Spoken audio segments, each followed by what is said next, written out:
Hey guys, welcome to oneChurch.tv online. My name is Chris, and I'm the lead pastor, and we're so excited that you chose to hang out with us, whether that be on Facebook Live, on YouTube, or if you're watching on our oneChurch.tv app. If you haven't already, go ahead and grab your phones and text Connect 1C to 97,000.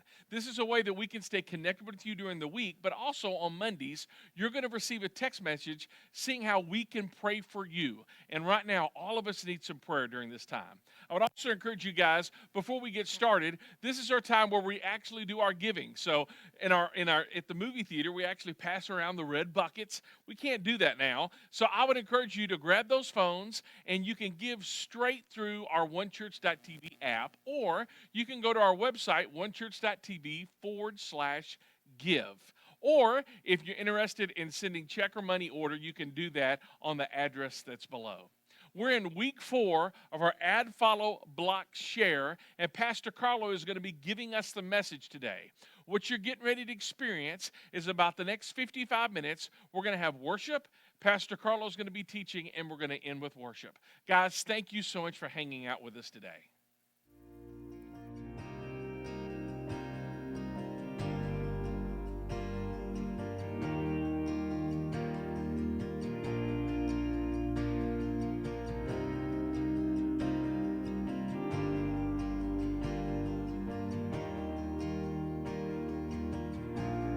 I've carried a burden for too long on my own.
Well, good morning, oneChurch.tv. What's up? My name is Carlo, and I get to be one of the teaching pastors here. So glad that you are connecting with us online. Thank you so much again for your flexibility as the whole world is adapting to what we're going through. We are in part 4 of our Add, Follow, Block, Share series. Over the last several weeks as a church, we've just been unpacking how to deal with the content that we get delivered to us digitally, whether that's through social media or text messages or what we're binging on Netflix. We're just really wrestling with how to make the most out of the content that's out there, how to avoid what's bad for us, how to engage and drill down into the things that are good for us. We've been looking at how to add and boost the good and how to block, eliminate the bad, the negative, the things we need out of our life. If this is your first time connecting with oneChurch.tv, let me just pause and say that we are very much a church that's about technology. I mean, we have TV in our name. Look at the size of the TV next to me. Like, we're all about being online, being engaged, being social. But however, we are very much aware that not everything that is posted is good for us. Not everything that is posted is good for us. Not everything that we see online is stuff that we need to consume. It's not all content that we need to have constantly feeding into our lives. Just because the content is available, it doesn't mean that we need to consume it. Just because it's there on our phones, on our devices, it doesn't mean that we need to consume it. And this is important because, as we've learned in this series, whatever controls our mind controls our lives. Whatever controls your mind controls your life. But it's not just as easy as stopping a habit. It's not just as easy as quitting something. Our relationships also play a huge factor into this, because who you allow into your life shapes what you allow into your life. So I'm going to say that again. Who you allow into your life will shape what you allow into your life. The people that you do life with are going to be connectors to the content that you allow into your life, and we know that that is the stuff that then controls our mind and then controls our life. So our relationships are very much connected. Whether it's digital, whether it's face-to-face, our relationships are very much connected to this idea of add, follow, block, and share. For example, if you follow a bunch of drama-filled people, if you follow a bunch of negative people online, you're probably going to end up full of drama and negativity. If you constantly feed on that, that's going to be, you've heard the old adage, you are what you eat. If you're constantly feeding on things that are toxic, as we talked about a couple weeks ago, that's what's going to come out of your life. If you spend hours a day yelling on Twitter, you're probably going to end up angry and rude and abrasive. Oh, and also alone, because no one's going to want to be around you if that's the way that you're constantly living your life. Worse, it seems that more and more in the culture we're living in, people are in the business of spreading false information online, and we buy into it. A few years ago, there was this fake picture of Lambeau Field where the Green Bay Packers play. It was posted online, and it was picked up by national media, and it was this big controversial story. And no one really vetted, was the picture actually accurate? They just took a little snapshot of what was happening in that picture, and they ran for it, and it became this big old story. There were stories several years ago about a homeless preacher who tricked his church into thinking he was a homeless person when he walked in. There were stories about people overdosing on marijuana. There was a story of a 93-year-old lady killing a bunch of hoodlums who tried to rob her. There was even a story of Samsung paying Apple billions of dollars in nickels. And those stories were spread all over the internet. But here's the problem. None of them were true. No one bothered to actually examine if that stuff was true. A simple visit to Snopes.com would have solved the problem. But we rushed to judgment, and we bought stuff, and we believed stuff, and it wasn't really accurate. And that's, the sites that have popped up today that are all about satire. Some of them are very funny, but the reality is they are the product of the cynical and jaded culture that we live in that's made it really hard to trust the content that we are receiving. I love having information at my fingertip via the internet, but I hate how the accessibility of that information has made it easy to be a little lazy when it comes to how we interact socially. We don't think twice before we hit like, or we hit share, or we dig deeper. As much as there are some things that are good on the internet, there are a lot of things that we need to block, a lot of things that we need to undo, and we're going to get into that more next week. And yes, there are some things that we need to delete, but there are some things we need to add. And so for the rest of our time today, I really want us to talk about what we need to add into our lives. There are some things that should never be blocked, in fact. In fact, these things need to be added. They need to be shared. They need to be followed. They need to be pursued. We need to dig deep into that. And so today we're going to look at some of these things. And what we're looking at specifically are people. people that we need to add, that we need to save, that we need to follow in our life because they're going to make us better. At oneChurch.tv, we believe that God exists. We believe that miracles happen, and we believe that the greatest miracle ever is that Jesus died and rose again, that he is alive. And we believe that the people who witnessed that story wrote about it, and we can trust what they say. And those people, they believed that the Hebrew Scriptures, the Old Testament, was in fact God's word. And so because of that, we think there's a lot we can learn from the Old Testament, the Hebrew Scriptures. And that's why we've been digging down deep into the book of Psalms for practical application for how we live life today. And so we're going to continue digging through Psalm 101 as we get that. We believe that even in the age of smartphones and technology and iPads, this ancient poem can still teach us a lot about how to interact today. King David of Israel, who wrote Psalm 101, here's what he says in verse 1 and 2. I will sing of your love and justice, Lord. I will praise you with songs. I will be careful to live a blameless life. When will you come to help me? I will lead a life of integrity in my own home. So King David's writing these words at the end of his life, a life that was filled with regret and with pain that came from toxic behavior and that came from toxic relationships. David is affirming that in his own life, he's not going to be defined by his failures, but instead, he's going to be careful to live a life that honors God no matter what. And that's a great affirmation for you and I to speak even over our daily lives, because whatever controls our lives, controls our minds, controls our lives. So if you want to live a life of integrity, start by having a mind that wants to do the right thing. If you want to live a life of integrity, start in your own home. And here's the thing, we don't get to decide what right is. We don't get to decide what good is. God has already shown us that by giving us an example through the life of Jesus. Now, King David, he did not have the luxury of knowing Jesus, but he did have a close relationship with God, which led him to unpack for us what a blameless life looks like through the rest of this psalm. So here's what David says about what a blameless life looks like. Let's look at verse 6 through 8. David said, I will search for faithful people to be my companions. Only those who are above reproach will be allowed to serve me. I will not allow deceivers to serve in my house, and liars will not stay in my presence. My daily task will be to ferret out the wicked and free the city of the Lord from their grip.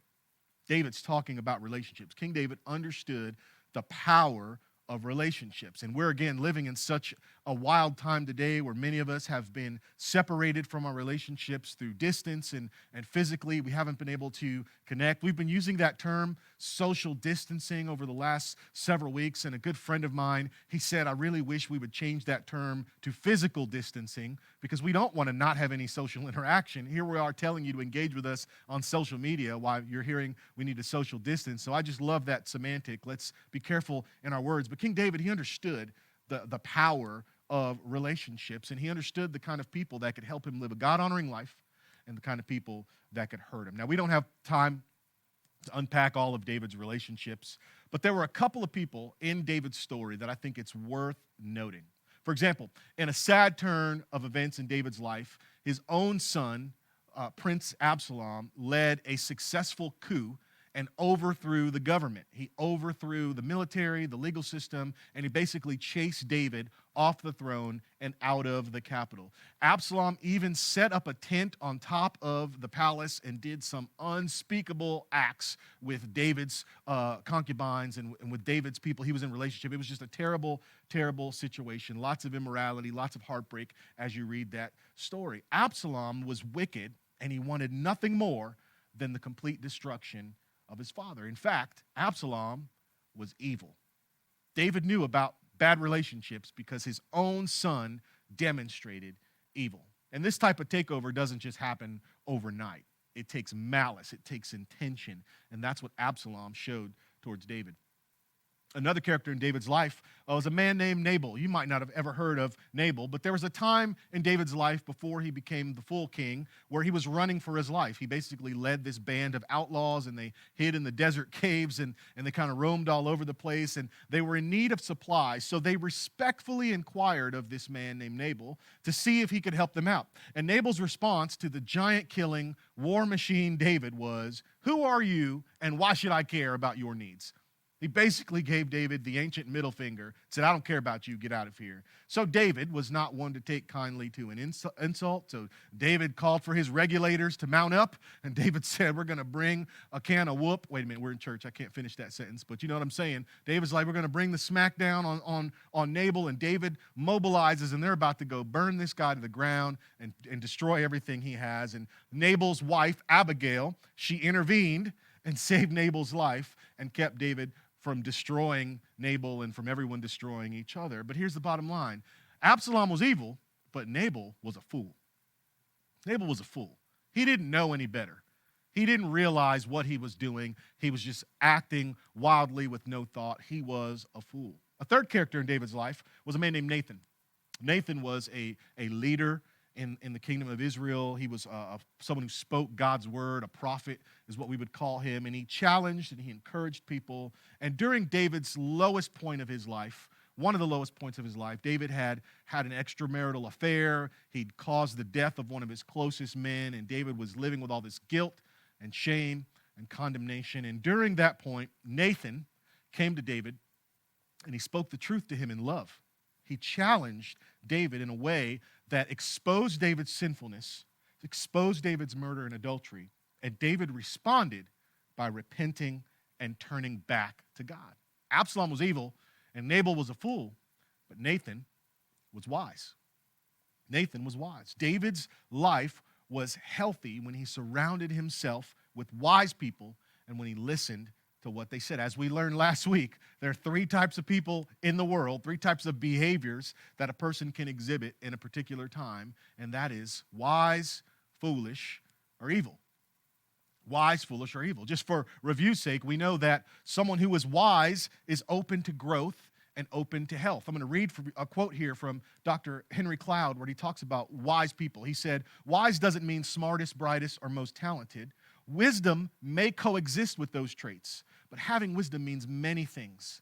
It comes from experience. It lets experience do its work. A person has to be open to receiving the lessons that experience has to teach in order to be wise. A wise person who does well, they know how to take their experiences, learn from them, and then teach others through those experiences in a way that the other doesn't keep making the same mistake over and over again." Dr. Cloud says, bottom line, a wise person is someone who's open to feedback, a person who's constantly growing, a person who is teachable, a person who they're willing to give feedback, and if you invest in wise people, you're likely to get a return on your investment.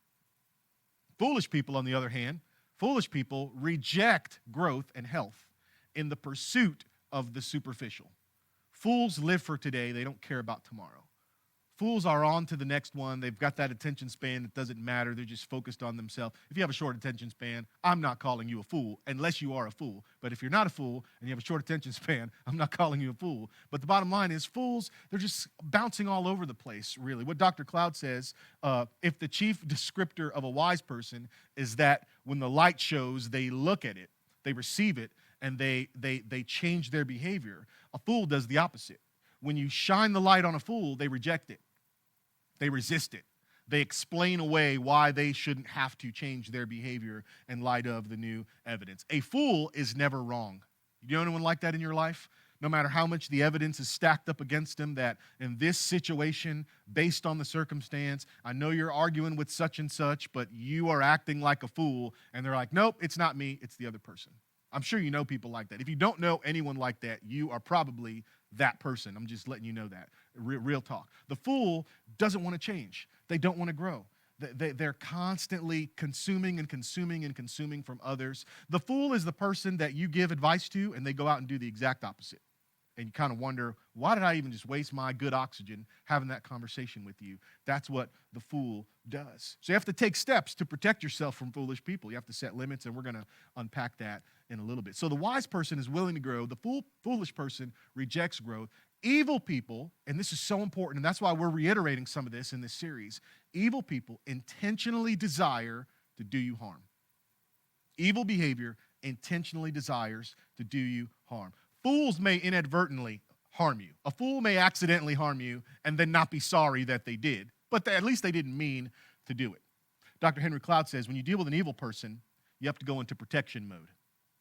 You have to protect yourself from evil people. You don't help evil people. You can help a fool sometimes. You can help a wise person always. But you really can't do a lot with someone who's intentionally trying to hurt you or hurt those you love. I love what Dr. Henry Cloud says. He says, there are some people whose desire is to hurt you, and the only way you have to protect yourself from those people is with lawyers, guns, and money.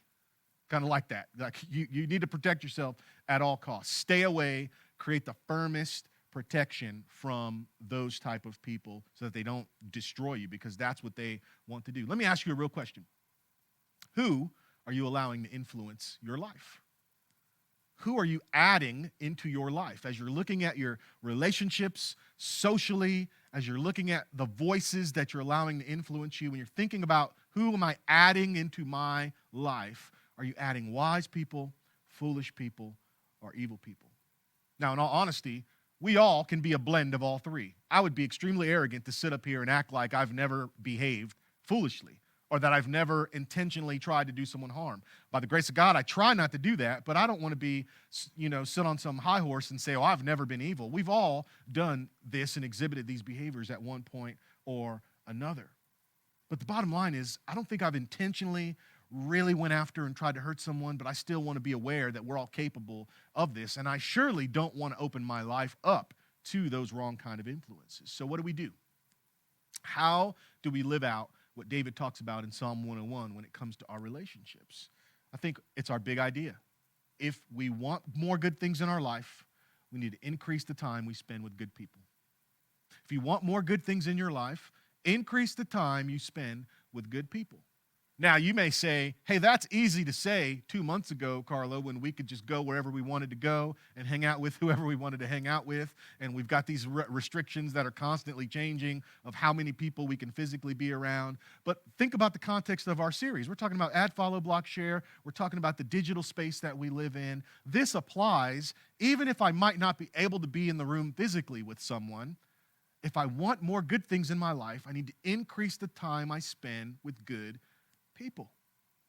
Even if that means the time that I spend virtually, I can choose to add wise people into my life. Think about it. When you invest in wise people, you are better and they are better. When you spend time listening to, learning from people who are wise, you're going to be better and they're going to be better because they are growing, you are growing. It's the perfect win-win situation. So practically, you need to spend time with people who energize you. You need to listen to voices that energize you. You need to listen to maybe a podcast that's going to give you life. You don't need to listen to 24 hours of talk radio that's going to tear you down and plant crazy thoughts in your head and make you feel negative and make you feel defeated. You don't need to do that. Instead, get some positive things into your life. You don't need to listen to music that's going to be depressive and is going to weigh on your soul and is going to cause you. You need to add some worship music. You need to add some stuff that's going to lift you up, something that's excitement. Even if it's not a worship song and it's a song that, man, I just get in a good mood. I'm happy when I listen to that song. You need to fill yourself with stuff that's going to be wise. It's going to help you grow. That's the power of community groups. That's the power of serving whenever and wherever you can. It's because we're getting around people who are like-minded, who want to grow and want to move forward. That is wisdom. When you invest in wise people, you're better and they are better. Now, when you invest in foolish people, they are better, but you're drained. That's the catch. When you invest in foolish people, they're going to grow because they're going to suck the life out of you and you're going to be left drain. You've been there before, right? You pour into someone over and over and over and over again. You loan them money. You give them advice. You pick up the phone every time they call. They immediately go out and squander all of the good wisdom that you've given them, and they suck the life out of you, not because they want to get better. They suck the life out of you because they like the taste of your blood. I mean, they're vampire people. They're mosquitoes. They just like the way your blood tastes, and you're giving it away freely, so they're just going to keep sucking from you, sucking. Some of you have been riding this roller coaster over and over and over again, and you're on E right now in your life. You look at your phone and you're like, dear Lord, if I get another text from so-and-so, if I get another Facebook message from this person, if they slide into my DMs again with that drama, I don't know what I'm going to do. You're probably dealing with a foolish person, and you pour into them, and they are better, and you are drained. So what do we do when it comes to foolish people? I think three things. I think, one, you have to set limits. Healthy boundaries, guardrails. Go to oneChurch.tv, click on messages, look at our guardrail series. We talk about relational guardrails. You need to set limits for how much time. I'll share with you some of my personal limits in my life. I have my phone programmed for do not disturb for certain set times. I have a favorites list. There are people that they can call me anytime. I'm always going to answer the phone. There are people that they text me 10 o'clock at night. Because of my relationship with them, I'm going to respond. But there are other people that I just know, no, I'm sorry, I'm not going to respond when you respond. I'm not going to jump. You say, Carlo, isn't that crazy, a pastor screening their phone calls? I think it's wise to screen your phone calls. There's caller ID for a reason, so that you can know who is calling you. You don't have to answer the phone immediately. Think about technology like this. We don't want people to invade our lives. If I knocked on your door at 11:30 at night, 11:30 p.m., and I knocked on your door and said, hey, I saw this awesome picture. I wanted to share it with you. What do you think? You would punch me in the head for knocking on your door, waking you up like that. If I came to your house at 1 in the morning and said, I've just been wrestling with that thing you and I have been talking about for the last 6 months. Can we talk about that again at 1 o'clock in the morning? If I came to your house and did that, you would lose your mind. Every time that you pick up your phone and you instantly respond, and you have that Pavlovian response to everyone who wants something from you, they're going to feel better. You're going to be drained. So when you're dealing with foolishness, set some limits. Say, hey, I'm going to meet with you for this. In counseling world, I've told people all the time, hey, I'm going to meet with you 3 times. If we can't fix it in 3 times, I'm not a good counselor. You need more help than I can give you. I'm going to point you in a better direction. Sometimes, I'll give you 15 minutes. If I can't solve your problem in 15 minutes, I suck. You need someone better than me. That's just a limit that I set so that I don't find myself feeling drained all the time. Another thing you need to do is you need to support without enabling. And this is key. Because if we have the heart of Jesus, we want foolish people to become wise people, yes? So I want to support you, but I don't want to enable you. And that means if your pattern of behavior is one where you take advice, and do nothing with that advice, eventually I'm going to start altering the advice that I give you. I'm going to speak the truth in love, but sometimes that truth may be a little bit tougher. I'm not going to enable you to keep behaving the way that you're going to behave. And again, your limits will help you stop the enabling. If you have a situation where, man, this person, they keep blowing up my phone, well, you keep answering it. You're enabling them. You're allowing them to have that relationship, so you have a lot more control that you can. And then finally, and this is painful, there's got to be consequences. Eventually, hey, if you call me again after 9 p.m., it's going to change me answering your phone calls. I'm not going to respond. I'm not going to follow. There's going to be a shift in our relationship if you don't alter your behavior. Tell people you won't participate. Say, I'm not going to participate in your self-destruction anymore. This is foolish people we're talking about. I'm not going to participate in your self-destruction. And if they don't change, move on. Because if you want more good things in your life, you have to increase the time you spend with good people, with wise people. So let me take that down another level. What does that look like in the types of relationships? 7 types of relationships we all deal with. And they're kind of a spectrum from wise all the way to evil. And so most of these relationships, it's wise to how you relate to them. And so the first couple ones we're going to look at, these are the people you need to add to your life. These are good. You need a coach. Coaches want you to win. If you win, the coach wins. So coaches are people who are wise. They've been a little farther down the road than you have. They're going to be able to pour into you. And coaches really specialize in the practical. Hey, I need help with reading my Bible. Hey, I don't understand how to manage my money well. Hey, I'm having some relationship issues. find you a coach. If you're a married couple, have a couple that's close to Jesus and that's a little farther down the road than you, and let them coach you. And that's a great, wise relationship, because when you invest in coaches, you're going to be better, and the coach is going to be better. Another relationship are comrades. These are your friends. Comrades. These are your battle buddies. These are your running mates. You should be better when you're with your friends. A friend is someone who gives you life. I would say if the thought of that person calling you drains your energy level, you may want to reconsider, is this person actually my friend? Pastor Chris and I were talking in the office just the other day. We kind of have one of these bro hug moments where, man, I just love doing ministry with you. And we constantly know, like, man, you do some stuff that drives me crazy, and I do stuff that drives you crazy. And I wouldn't want it any other way, because in spite of the crazy, I love you and I want to be around you, and you're my friend. I don't dread your phone call. I don't dread your text. I don't dread the sound of your voice. If you have someone in your life and you actually find yourself dreading being around them, they're probably not a comrade. Something needs to shift. You want to be around your friends, because when you're with wise people who have like mind, you're pointing in the same direction, you're going to be better and they're going to be better. And then there's the casuals. I think a lot of us confuse our casuals for our comrades. I remember having a conversation with my teenage son about this. It's kind of a cultural thing for his generation where they call everyone their friend. My friend, my friend, my friend, my friend, my friend. Every student at his school is his friend. He doesn't just say, hey, I was talking to Bobby. He says, I was talking to my friend Bobby. And I'm like, who is Bobby? You've never mentioned Bobby before. Oh, he's in my third period. Do you call him on the phone? Nope. Do you play video games with him? Nope. So why are you calling him your friend? So part of me, I'm excited as a dad, like, hey, that's good. My son's a nice guy. And then I realized it was just programming by the school system to call everyone friend. And so that's a moot point. But we've confused casual with comrade. And casual is okay, because I think casual is the breeding ground for new friends. The people that we know, maybe you want to call them an acquaintance, someone that maybe I'm 1 degree separated from that. And you want to be careful to not hurt the feelings of casuals. You want to grow in that relationship, but those are healthy places. Another place where we can be a breeding ground for friendships is our colleagues.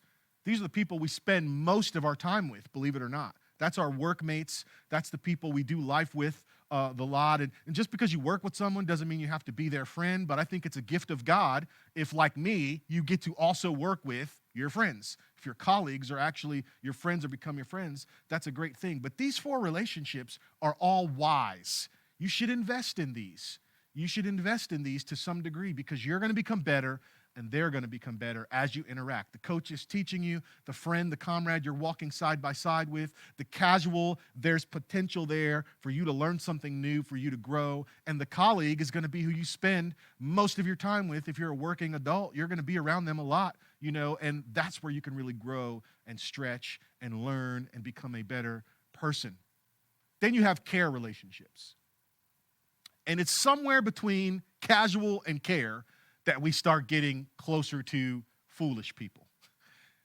Care relationships are those folks that you know of them, you see their situation, and you want to invest a little bit, but it can be a slippery slope sometimes into the foolish. So you care about them, but you don't really know them. You don't really work with them, but you know them. And you're probably thinking of some people like that in your life right now. Then there's chronics. These are the fools. This is the habitual person, constantly sucking from you, wanting information, wanting things, wanting advice, wanting money, wanting this. They don't change their behavior. This is the foolish person that we talked about, that you need to set limits. You need to definitely not be an enabler, and you definitely want to have consequences for. And then finally, there's the contaminants, the evil people. And we want to get rid of evil. This is someone who's intentionally trying to harm you. Bottom line, if you want more good things in your life, increase the time you spend with good people. So I know this message is supposed to be about who do we add to our life, and we did spend a lot of time talking about who we shouldn't add, but I think you got the clue. We need to add wisdom. We need to add wise people. We need to add good people. So how do we live this out this week? Very simple. This week, you need to add and follow wise people. This week, think about the wise, the foolish, the evil that we talked about in last week's sermon, the 3 types of people, wise, foolish, and evil. You need to add and follow wise people. This is especially true on social media. This is especially true in this day and age where we are kind of living a lot more in the digital than in the analog. We need to add and follow wise people. Think about this. Do they have a track record of making good decisions? Do they have a track record of giving sound, biblical, godly, lines up with God's word type of advice? Does what they say reflect the kind of life you want to live? Do they have something you're aspiring to that's positive, that's going to bless you, bless your family, and bless others? If so, you want to add those people into your life. You want to subscribe to their podcast. You want to follow them on Instagram. You want to follow them on Twitter. You want to follow them on Facebook. You want to watch them. You want to listen. You want to read their books. Add and follow wise people this week. And then you need to limit your time and exposure to fools. We believe at oneChurch.tv that unconditional love does not equal unconditional access. Unconditional love does not equal unconditional access. The love of God is available to everyone, but the condition to the love of God is my posture of humility. I have to come to him. I have to be willing. I have to receive. The grace of God is free. I'm not saved by any works that I do, but there still is this condition of I have to believe that God is God. I have to trust him. I have to put my faith in him. So he does all the saving work, and his love is unconditional, but I just can't treat God any way that I want to treat God. If we read the Bible, we see there's some things there that God expects of us as we're walking in relationship with him. And I want you to hear me clearly. I'm not saying you can earn your salvation. I'm not saying you have to jump through hoops to get access and to learn God. But think about a prayer like the prayer Jesus taught his disciples. He said, pray like this: Our Father in heaven, holy is your name. Your kingdom come, your will be done on earth as it is in heaven. Give us this day our daily bread, and forgive our sins as we forgive those who sin against us. Lead us not into temptation, deliver us from evil. Yours is the kingdom. You guys may be familiar with that prayer. But Jesus is even saying, listen, the forgiveness of God is available to you, but you have to forgive. So when it comes to foolish people, you need to realize unconditional love doesn't equal unconditional access. Just because I love you unconditionally doesn't mean you get to flood my inbox with all kinds of craziness, or you need to get to invade my life. So this week, limit your exposure to fools. Some people you need to unfollow on Facebook. I didn't say unfriend, but you might need to unfollow them. Some people you need to mute on Instagram. I'm not saying you got to unfriend them, but you might need to mute for a little bit of time. Limit your time and exposure. And then, of course, you need to block evil. You need to block evil. Those things that intentionally want to harm you, want to destroy you, want to take you away from God's best for your life, you need to remove those things. Listen, if you want more good things in your life, increase the time you spend with good people. If you want more good things in your life, increase the time you spend with good people. Even virtually, even if you're doing that socially, you need to add wise people into your life. You're going to be better, and they're going to be better. Pray with me. God, we love you. We thank you so much that we can come to you just as we are, broken and messed up. And when we confess our sin to you, God, you're faithful and just to forgive us, and you receive us. And I just thank you so much for that awesome truth. Help us in our relationships to treat people like you've treated us, to be quick to forgive, to be quick to love. But yet, God, help us to be wise and help us to be careful and strategic as we're living out this mission of leading people in a growing relationship with you. Help our hearts to not be cold, but God, set us free from thinking that we can save foolish people, that we can save evil people. God, you do the saving. Help us to increase the wise in our life. Help us, like David, to be careful to live that blameless life before you, to integrity in our own homes. God, to monitor who we're around. And I know as we do that, you show up and you protect us and you keep us. God, we thank you for who you are in the strong name of Jesus. Amen.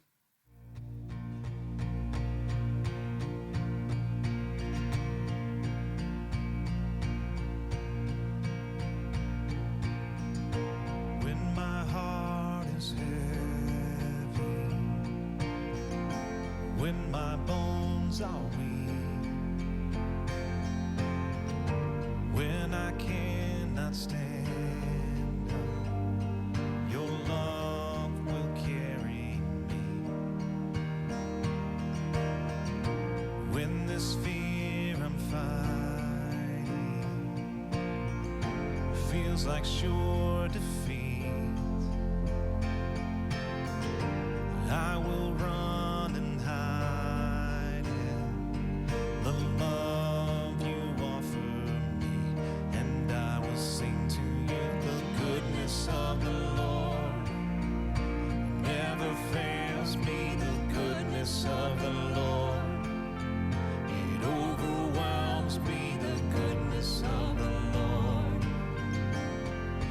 is always true.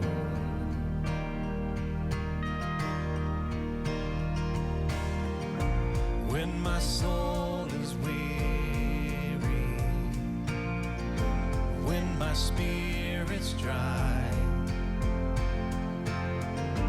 I so often wonder, still you never leave my side. Father, my heart will praise you. Oh, that my life would sing, for only you deserve, God, the worship I will bring. And I will sing to you the goodness of the Lord. It never fails me, the goodness of the Lord. It overwhelms me, the goodness of the Lord is always true. And I will sing to you the goodness of the Lord. It never fails me, the goodness of the Lord. It overwhelms me, the goodness of the Lord will see me through.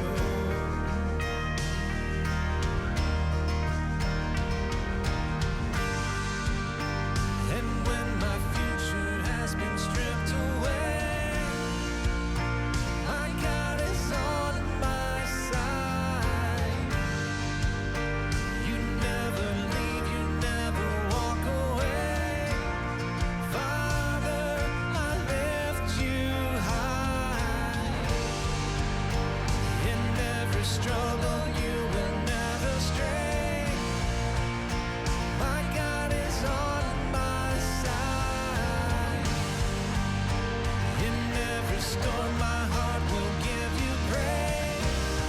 Father, I lift you high. Father, I lift you high. Father, I lift you high. The goodness of the Lord never fails me, the goodness of the Lord. It overwhelms me, the goodness of the Lord is always true. And I will sing to you the goodness of the Lord. It never fails me, the goodness of the Lord. It overwhelms me, the goodness of the Lord is always true. And I will sing to you the goodness of the Lord. Never fails me, the goodness of the Lord.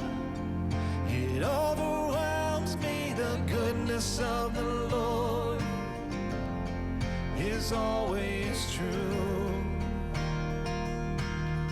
And I will sing to you the goodness of the Lord. It never fails me, the goodness of the Lord. It overwhelms me, the goodness of the Lord is always true.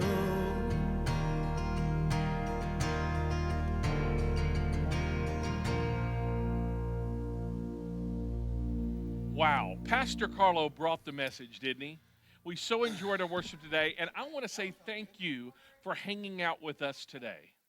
If you hadn't already, we would ask you to like and subscribe on Facebook and our YouTube channel, and that way you'll get notifications when we go live or if we have daily devotionals that happen throughout the week. Also, I would encourage you, if you haven't been to our website yet, oneChurch.tv, the very first thing on our website is how that we can give help and receive help. And if you haven't done that already, we want to be able to let our community know that we are for them. So make sure to click on that. And if you would like to serve, or maybe if you need something during the week, let the church be the church and let us serve you today. We're so glad that you chose to hang out with us. See you next week.